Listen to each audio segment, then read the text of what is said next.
Hello दोस्तों, कैसे हैं आप लोग। आज एक नई कहानी लेकर फिर आप लोग के सामने हाजिर हैं। तो चलिए शुरू करते हैं। बेटे की नई नई नौकरी लगी तो घर में खुशियों का माहौल था। मोतीलाल जी को अपने बेटे पर बहुत गर्व हो रहा था। गांव में सभी लोग मोतीलाल जी के बेटे की प्रशंसा कर रहे थे। कुछ दिन बीत जाने के बाद मोतीलाल जी ने अपने बेटे की शादी एक बड़े घर में धूमधाम से कर दी। कुछ दिन तक तो सब ठीक ठाक चला, लेकिन एक दिन उनके बेटे ने कहा, पिताजी मैं शहर में रहना चाहता हूँ क्योंकि वहाँ पर बच्चों के पढ़ने के लिए अच्छे स्कूल हैं और प्रिया भी शहर में रहना चाहती है क्योंकि शादी के पहले वो शहर में रहकर ही पढ़ाई करती थी। मोतीलाल जी बेटे के इस प्रस्ताव को ठुकरा न सके और उन्होंने अपने बेटे को शहर जाने की इजाज़त दे दी। शहर जाने के बाद धीरे धीरे मोतीलाल जी का बेटा और बहू शहर के रंग में ढलने लगे।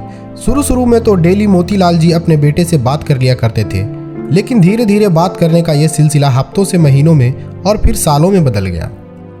इधर मोतीलाल जी की तबीयत भी दिन प्रतिदिन बिगड़ती चली गई और उधर उनके बेटे शहर की चकाचौंध में खुद को भुलाता चला गया। पत्नी और बेटे, बस यही उसका अब परिवार था और अधिक से अधिक पैसा कमाना उसकी जिंदगी का मकसद था। मोतीलाल जी अपने सेहत की खबर पड़ोस में रहने वाले दिनेश के द्वारा अपने बेटे के पास पहुंचाते रहते थे, लेकिन सिर्फ दवाई और कुछ रुपये के अलावा मोतीलाल जी को कुछ नहीं मिलता था। एक दिन मोतीलाल जी सुबह उठे ही थे कि दरवाजे पर एक बड़ी गाड़ी आकर लगी। उसमें से उनका बेटा उतरा और मोतीलाल जी को प्रणाम करते हुए बगल में खड़ा हो गया। चूंकि मोतीलाल जी बीमार थे, इसीलिए जैसे ही आशीर्वाद देने को हुए तो उन्हें जोरों की खांसी होने लगी। उनके बेटे ने तुरंत मोतीलाल जी को पकड़ते हुए कहा, पिताजी लगता है आप बहुत बीमार हैं, चलिए आपको शहर के अच्छे डॉक्टर के पास आपका इलाज करवाते हैं। महीनों बात नहीं करने वाले बेटे को आज अचानक इतना मेहरबान देख मोतीलाल जी चकित थे। खैर जो भी हो, मोतीलाल जी बेटे की बात मानते हुए झटपट तैयार होकर खुशी खुशी अपने बेटे के साथ शहर चल दिए। मोतीलाल जी जैसे ही अपने बेटे के घर पहुंचे, उनकी बहू प्रिया बहुत ही विचलित हो उठी क्योंकि कुछ दिन पहले तक मोतीलाल जी को वृद्धा आश्रम में पहुंचाने की तैयारी करने वाला बेटा अचानक उन्हें घर कैसे लेकर आ गया। आखिरकार जब प्रिया से नहीं रहा गया तो उन्होंने पूछ ही लिया कि क्यों जी, अचानक पिताजी पर इतना प्यार क्यों उमड़ आया है, मैं भी तो जानूं आखिर क्या बात है। पहले तो उनका बेटा टालता रहा।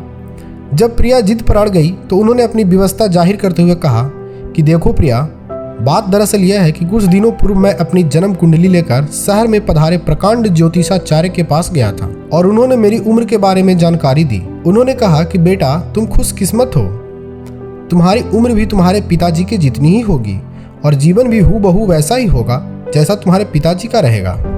इसलिए मैं पिताजी को शहर लेकर आया हूँ ताकि उनका इलाज बेहतर तरीके से करवाकर उनको ज़्यादा से ज़्यादा दिनों तक जीवित रख सकूं, ताकि मैं भी उनके जितना उम्र पा सकूं। इतना सुनते ही प्रिया ने अपने ससुर जी के पास जाकर प्रणाम किया और उनकी सेवा में लग गई। कुछ ही दिनों बाद मोतीलाल जी सेहतमंद हो गए और अपने बेटे और बहू के साथ ही शहर में रहने लगे। दोस्तों, जीवन में हर कोई किसी न किसी स्वार्थ के चलते ही दूसरे की मदद या सेवा करता है। एक माँ बाप ही होते हैं जो अपने बच्चों की सेवा निस्वार्थ भावना से करते हैं। दोस्तों, हमारी छोटी सी कहानी आपको कैसी लगी कमेंट करके जरूर बताइएगा और वीडियो को लाइक जरूर कर दें।